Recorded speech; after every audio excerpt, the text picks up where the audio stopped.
Բաժանության մասով կանանց հիմնականում մեղադրում են կանայք, այսինքն էլի քարկոծում են կանայք։ Քարկոծող կանայք երևի թե քարկոծեն նրա համար, որովհետև իրենք վառ օրինակ են նրան, ինչի իրենք չեն կարողացել անել։ Շատ հաճախ որ ասում են, «Ես ինչ ում դաստիարակ երեխա է,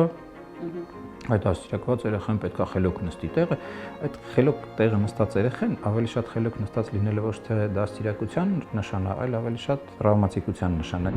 Հատկապես երեխան, որ ընտանիքը իր այդ ապահով միջավայրն է, որտեղ ինքը իրավունք եւ կարիք ունի սիրված ու ընդունված լինի անվերապահորեն,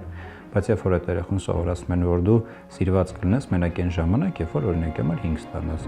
Բժիշկ, երբ ես իմացա, որ ստեղծել եք միտք հոգեբանական հարթակը եւ դուք եք ստեղծել համահիմնադիրներից եք, անկեղծ շատ ուրախացա, որովհետեւ հիմա ոլորտում թացը չորից տարբերելը չափազանց բարդ է։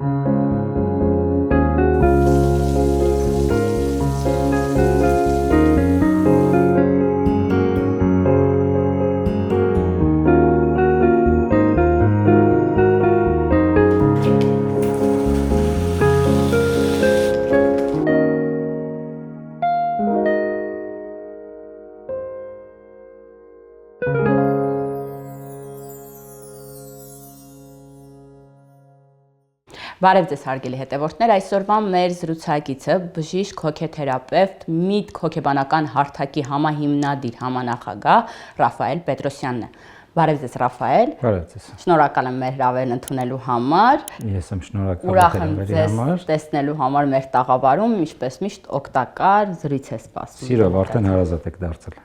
Փոխադարձ։ Էկովիլ զգա արևի ուժը։ Այսօրվա թեման հասարակության կողմից ընդունված լինելու կարիքն է։ Մենք շատ հաճախ ապրում ենք մեր կյանքը, բայց այնպես, որ դուր գանք ավելի շատ ուրիշներին, քան այնպես, թե ինչպես ենք ուզում մենք ապրել։ Այսինքն կախված ենք հասարակության կարծիքից։ Տարածված է արդյոք։ Շատ, հատկապես մեր հասարակության մեջ շատ։ Շրջապատի կարծիքը հաշվի առնել, ինչ կմտածեն, բա որ sense մտածեն, բա որ նենց մտածեն։ Նորմալ չէ արդյոք, երբ մարդը ուզում է, որ դուր գա հասարակությանը, եւ որտեղ է այդ սահմանը, երբ դա դառնում է կախվածություն։ Հասարակությանը համապատասխան լինելը մենք սոցիալական էակներ ենք եւ նորմալ է, որ մենք լինելով սոցիումի մի մաս, նորմալ է, որ մենք ուզենանք համապատասխանել իրենց, բայց հասարակության կամ շրջապատի կարծիքին կամ պատկերացմանը համապատասխանելը, երբ դառնում է ինքնագնահատման չափ որոշիչ, այսինքն երբ որ դրանով ենք մենք մեզ գնահատում, այս արդեն նորմալ չի։ Ու ինքը արդեն դառնում է կախվածություն կամ կարելի է համարել որպես կախվածություն կամ խնդիր։ Շատ հաճախ մենք վախենում ենք, օրինակ, չէ ասելուց։ Ինչպես այոն, այնպես էլ չեն որոշում է, բայց մենք վախենում ենք եւ շատ հաճախ ասում ենք, այսպես ենք արդարանում, ես բարի եմ, չեմ կարող մերժել։ Խոսենք այդ չէ ասելու վախից։ Դա արդյոք էլի նույնն է, որ ընդունված լինել չլինելու խնդիրն է, չէ՞ որ մերժում ես։ Ընդունված չլինելու, հարմար չլինելու, լավը չլինելու, որովհետև հիմնականում դրանց տակ ոնց որ շատ հաճախ մենք արդեն շոշափել ենք, խոսել ենք, կան այդ խորքային համոզմունք ասվածները, որոնք հիմնականում ձևավորվում են մանկությունից։ Ու նույն փոքր ժամանակվանից, եթե սովորացնում ես, որ քո կարիքների հետևից գնալը դա վատ բան է, օրինակի համար, որ երեխան ուզում է մի բան անի, ասում են՝ մի օր, տենց չի կարելի, տենց սխալ է, հատկապես երեխան, երբ որ ընտանիքը իր այդ ապահով միջավայրն է, որտեղ ինքը իրավունք եւ կարիք ունի սիրված ու ընդունված լինի անվերապահորեն, բայց երբ որ այդ երեխուն սովորացնում են, որ դու սիրված կլինես մենակ այն ժամանակ, երբ որ օրինակ համար 5 ստանաս, այդ նույն ապրեսը ես հպարտեմ քեզանով շատ սիրում եմ, մենակ 5-ի ժամանակ, ես ինչը արա, որ սիրված լինես, ես ինչը արա, որ ասենք, որ դու լավն ես, այսինքն ձևավորվում է, որ ես կարամ լավը լինեմ ու ընդունված լինեմ, ըստ էս նախապայմանների։ Առանց դրա ես չեմ կարող լավը լինեմ։ Ու երբ որ ես հարմար չեմ լինում իրանց, այդ նշանակում է, որ ես լավը չեմ, ինձ չեն սիրում, ինձ չեն ընդունում։ Հիմա այս շաբլոնը տեղափոխվում է արդեն մեծ տարիք, ու եթե ես հիմա մերժեմ, ես կլինեմ անհարմար, ես իրանց չեմ համապատասխանի, հետևաբար ինձ չեն սիրի ու ես ընդունված չեմ լինի։ Դրա համար ես չեմ մերժում, որ հանկարծ այդ, ասենց ասած, համոզմունքը չհաստատվի, որ չդառնա, որ ես լավը չեմ, ու որովհետև ես էլ մեծ հաշվով ես արդեն սովորել եմ, ասենց ասած, իմ մեջ դա դրվել է, որ ես պետք է համապատասխանեմ, որ լինեմ լավը։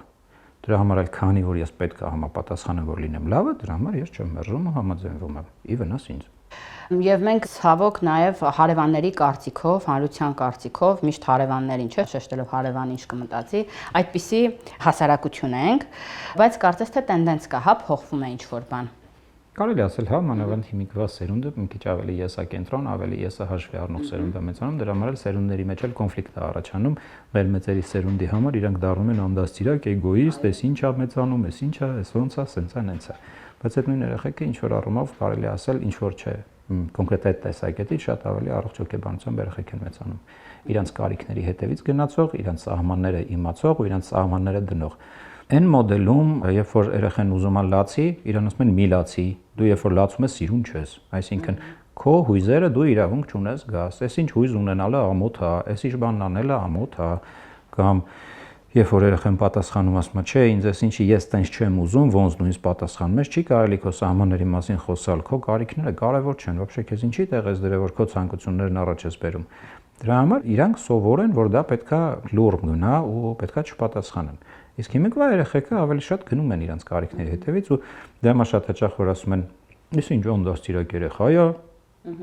այդ աստիրակված երեխան պետքա խելոք նստի տեղը», այդ խելոք տեղը նստած երեխան ավելի շատ խելոք նստած լինելը ոչ թե դաստիարակության նշան է, այլ ավելի շատ տրավմատիկության նշան, այսինքն երեխան այնքան վատ է, որ ինքը հանկարծ չշարժվեմ, որ հանկարծ սխալ չլինի, հանկարծ չջղայնացնեմ, հանկարծ ինձանից չբողոքեն, որտեվ շատ հաճախ ասել ենք, էլի կրկնենք, որ երեխան մեծ հաշվով երբ որ ծնվում է, մինչև 10-12 տարեկան մեծ հաշվով ինքը ինչ-որ նպատակ, վեհ գաղափարներ, ես ինչ չունի, ինքը ունի միակ նպատակ իր աստվածների համար, իր ծնողների համար լավ ու ընդունված լինելու։ Իսկ այն երեխան, որ ակտիվ է, այն ամեն ինչը չի անում, ինքը գիտի, որ ինքը ընդունված է, ինքը սիրված է, դրա համար արխային ինչ ուզում անում է։ Ու այդ չի նշանակում, որ երեխան անդաստիրակ է, այդ չի նշանակում, որ երեխան մամա ինչի սիրում կամ պապա ինչի արգում, չէ, այդ նշանակում է, որ այդ երեխան այնքան առողջ է, որ իրան այնքան ապահով ու հանգիստ է զգում, որ կարող է այդ ամեն ինչը իրան թույլ տա։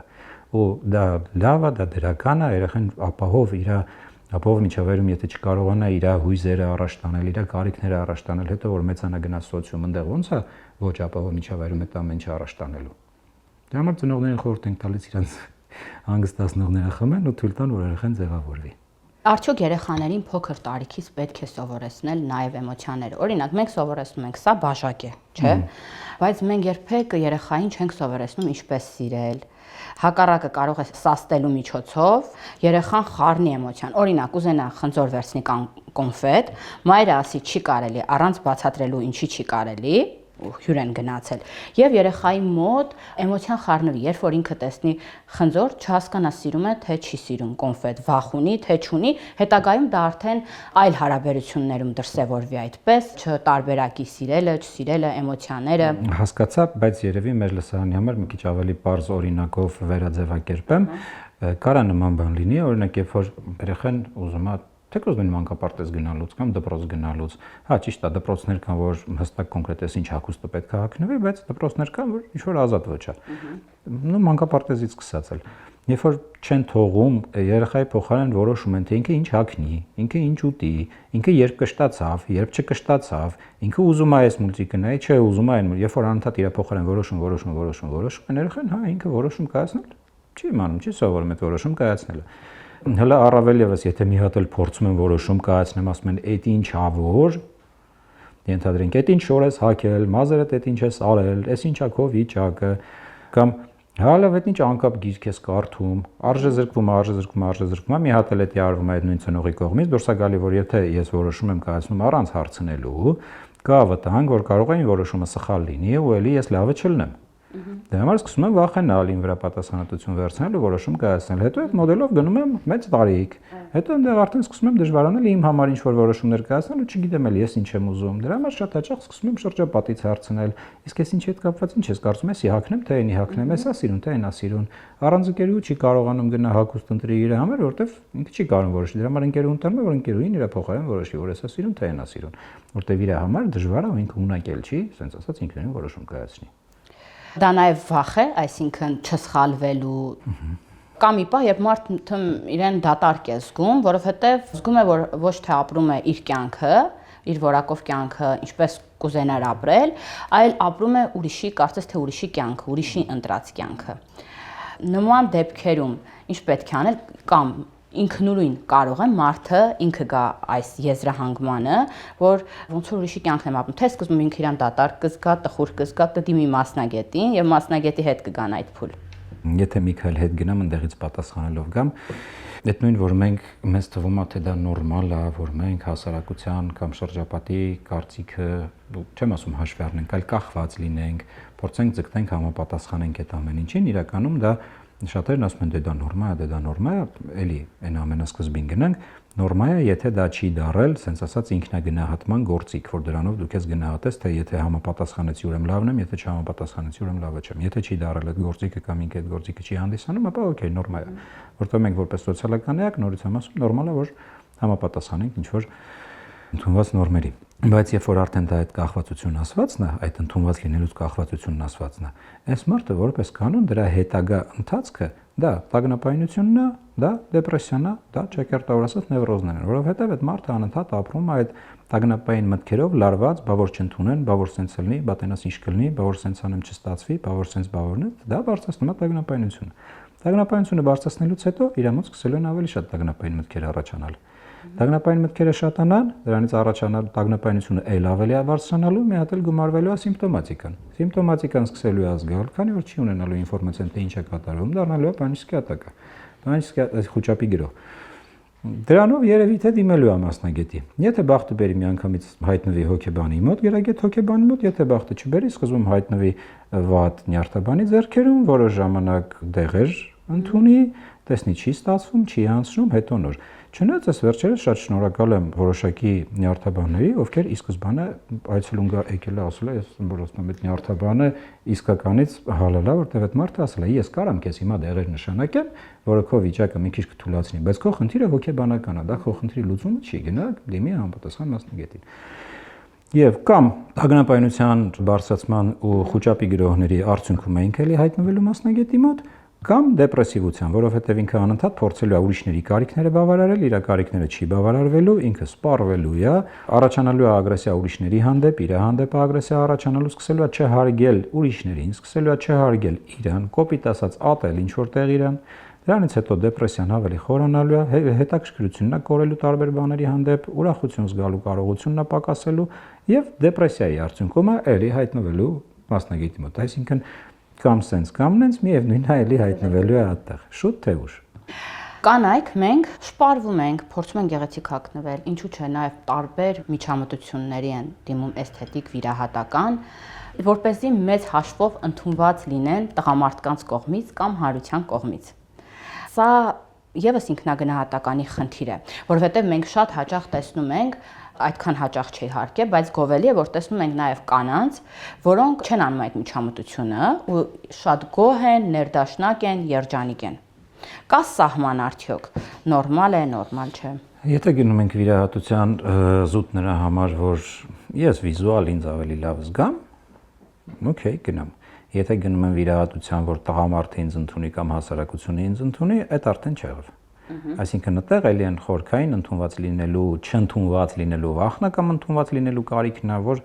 կոպիտ եթե սենց ուղիղ տանեմ գիծը, վիրահատություն հավասար չի հասարակություն ինձ կընդունի։ Բայց չէ որ գեղեցկության միտումները հենց մարդն է ձևավորում, այսինքն, որ օրինակ հաստ շրթունքները գեղեցիկ են, բարակ իրանն է գեղեցիկ, փոքր քիթն է գեղեցիկ։ Եկանք հասանք էլի այն նրան, որ ես ինքս ինձ չեմ գնահատում, ինքս իմ մասին պատկերացում չունեմ, ինքս իմ սենց ասած չափորոշիչները չունեմ եւ փորձում եմ հասարակության ինչ որ մի ու կարևորաշեշտենք ինչ որ մի զանգվածի կարծիքին համապատասխանել։ Ինչ եմ ասում կարևորաշեշտենք, որովհետև այդ նույն բանը մի զանգվածի համար գեղեցիկ է, մյուս զանգվածի համար գեղեցիկ չի։ Այսինքն երբ որ գնում ենք սրանց կողմ նրանց համար ենք դառնում չընդունված, երբ որ գնում ենք նրանց կողմ սրանց համար ենք դառնում չընդունված։ Դա համար ոչ թե պետքա փորձենք սրա կամ նրա համար ընդունված լինենք, այլ մեր կողմից մենք պետքա ընդունված լինենք։ Եվ եթե այդ նույն ամեն ինչը անում ենք զուտ մեր համար, խնդրեմ, համեցեք, բայց եթե անում ենք ուրիշի համար, ստեղ արդեն արժի կանգ առնել ու մտածել։ Կանայք են ավելի շատ մտածում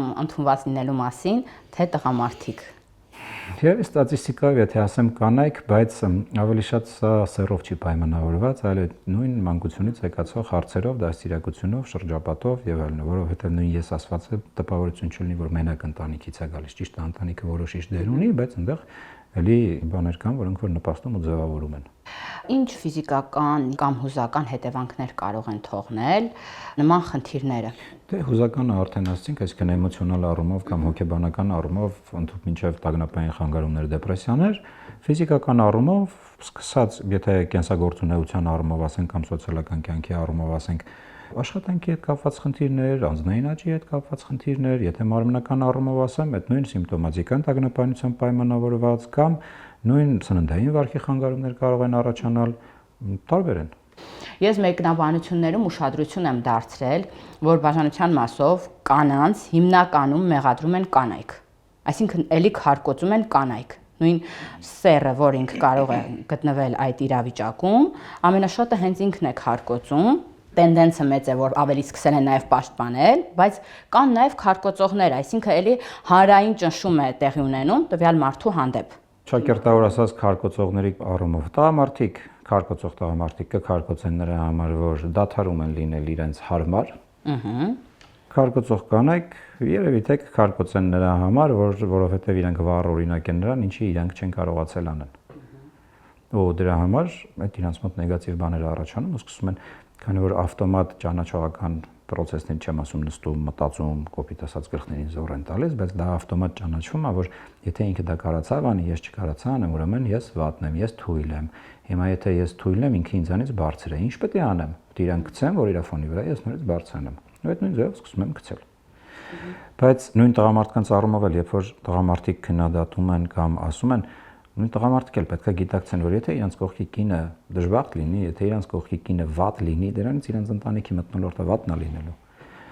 Իրանց երջանկությունը կիսատ է լինելու։ Եթե իրանց կինը վատ եղավ, իրանց երեխեքը վատ են ելնելու։ Իրանց երեխեքի համար այդ նույն մաման այդքան ոչ ժամանակ, ոչ հավես, ոչ էս ինչ, ոչ են ինչ չի ունենալու։ Հետո նույն իր աղջիկը տեսնելու է այդ նույն թեման, հետո եթե այդ նույն աղջիկը հայտնվի նույն հարաբերություններում, նույն ձևով ինքն է, այսինքն եթե մի քիչ խորը նայեն, կտեսնեն, որ իրականում այդքան էլ հարմար չի կնոջ դժբախտ լինելը։ Դրա համար միշտ ասում եմ, որ ընտանեկան հարաբերություններում կլինեն զույգային առողջ հարաբերություններում ոչ թե պետքա փորձենք այն մեկին բերենք մեզ հարմարացնենք, այլ պետքա փոխադարձ իրար, sense ասած, բավարարենք։ Մեկը բավարարի նրա կարիքները, մյուսն էլ բավարարի մյուսիկ, որը ոչ մեկ համ չսպառվի, համ էլ մեկը մյուսին բարձրացնի։ Մեկը մյուսին կարևորի, մեկը մյուսին ավելի ոգևորի, մեկը մյուսին ավելի սիրի, էսանի այնանի, ոչ թե այն մեկին գցեմ, որ ես իր ֆոնի վրա ինձ բարձր զգամ։ Այ նման կարծիքներ մասնագետի կողմից, այսպես ասած, արտահայտելու, հանրայնացնելու շնորհիվ հնարավոր է, որ նաև տղամարդիկ փորձեն փոխվել, բայց կա տեսակետ մասնագետների կողմից, գիտնականների, հոգեբանների կողմից, որ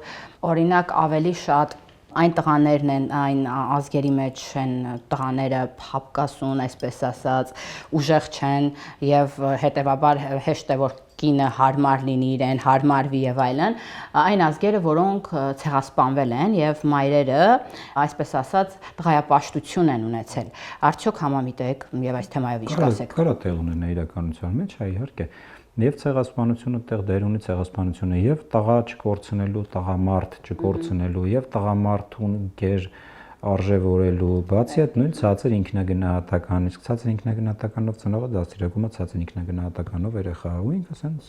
ոնց որ ծրնդեսերում ինքը փոխանցվում է, հա, այտենց հետազոտություններ էլ կան, որ մենք կոպիտ ասած ազգովի, շատ կոպիտ եմ ասում ու շատ եմ գերընթանացնում, բայց հա մենք ունենք ցածր ինքնագնահատական։ Դրանով էլ հենց պայմանավորված է անհանդուրժողականությունը, դրանով պայմանավորված է ցուցամոլությունը,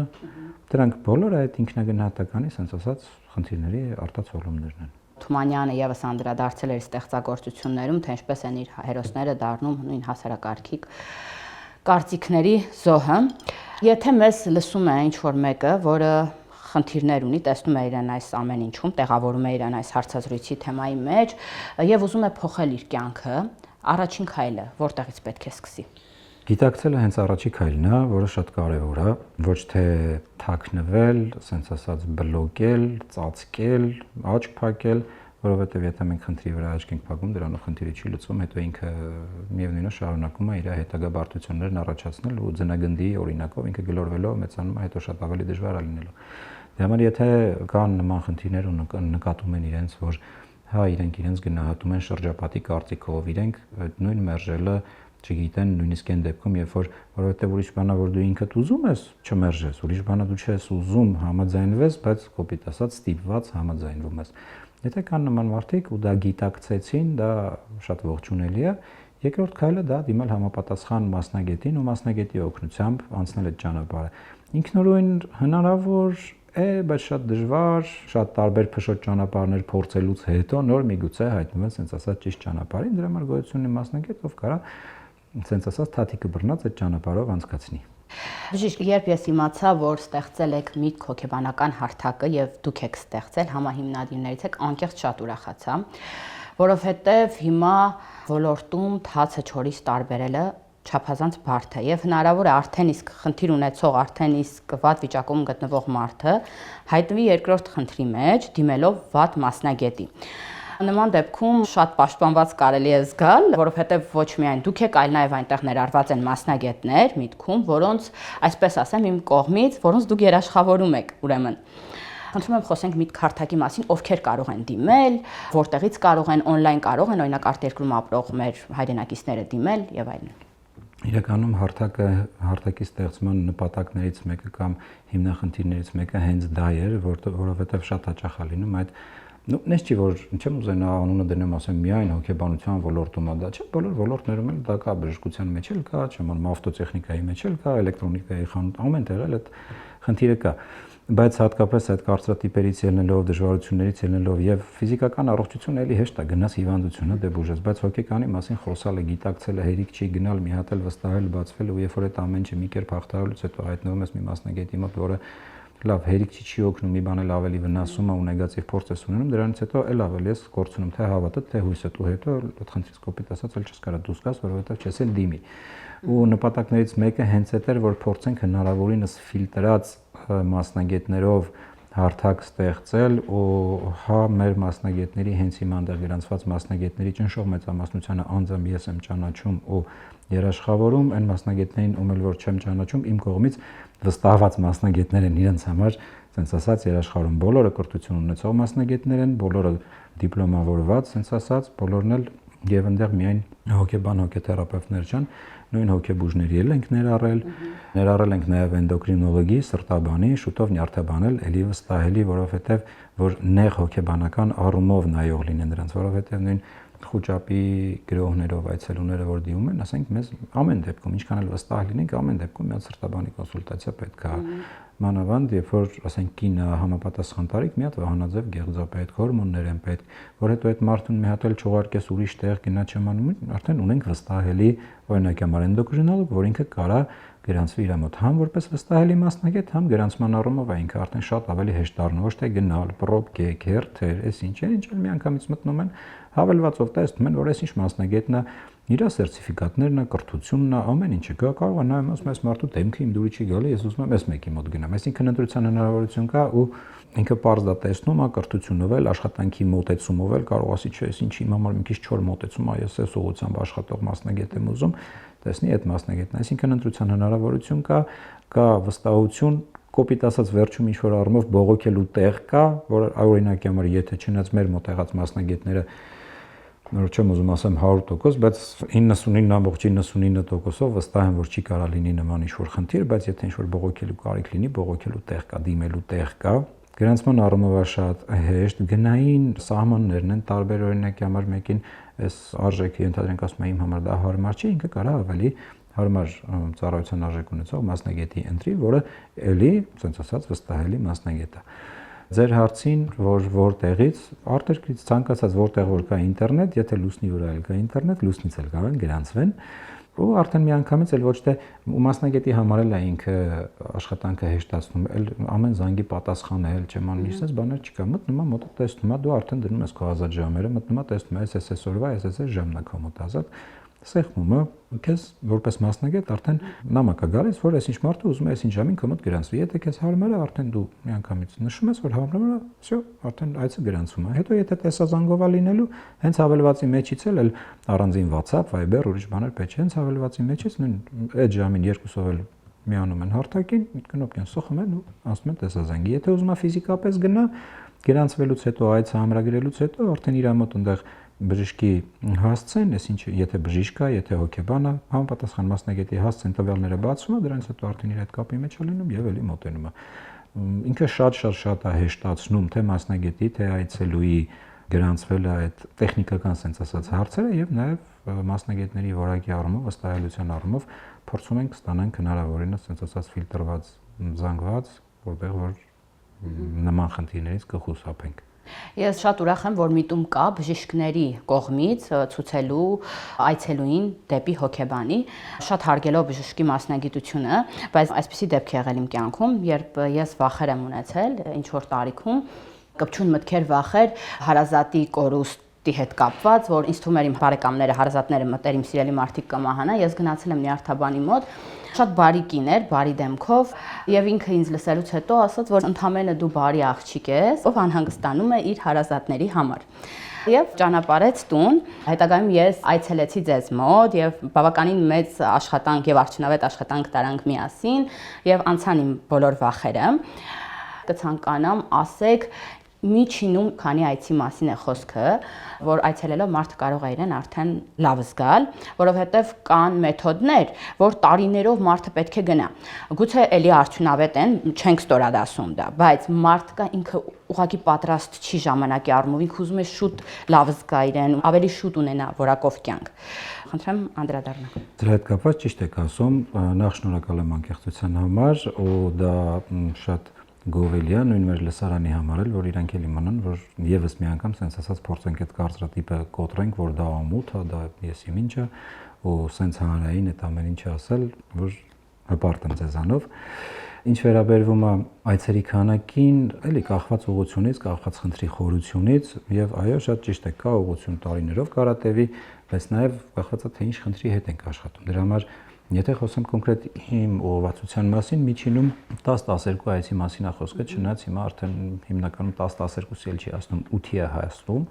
բայց այդ 8 այցը ոչ թե տալիս է այն որ վերջնական լուծում, այլ այդ 8 այցի ընթացքում ինքը ստանում է բոլոր անհրաժեշտ sense ասած գործիքներն ու ձևերը, հանդիպումներն ավարտում ենք, բայց իր հետագա թերապիան շարունակվում է, ինքը շարունակում է աշխատել ինքն իր հետ արդեն մեր սովորած ձևերով։ Դրա համար կարելի է ուղղակի նույն մասնագետի հետ այդ առաջի հանդիպման ժամանակ, երբ որ խոսում են մասնագետ, ասենք ընդհանրենք մտավ միտք հավելվածով, ընտրեց իր մասնագետին, հանդիպեց այդ առաջի այցի ժամանակ, ինքը այդ նույն բանը անկեղծ ասի, որ հարգելի ես ինչ ճան, իմ խնդրի հետ ինչ ուղղությամբ ենք աշխատելու, ինչ ճանապարհով ենք անցնելու, ու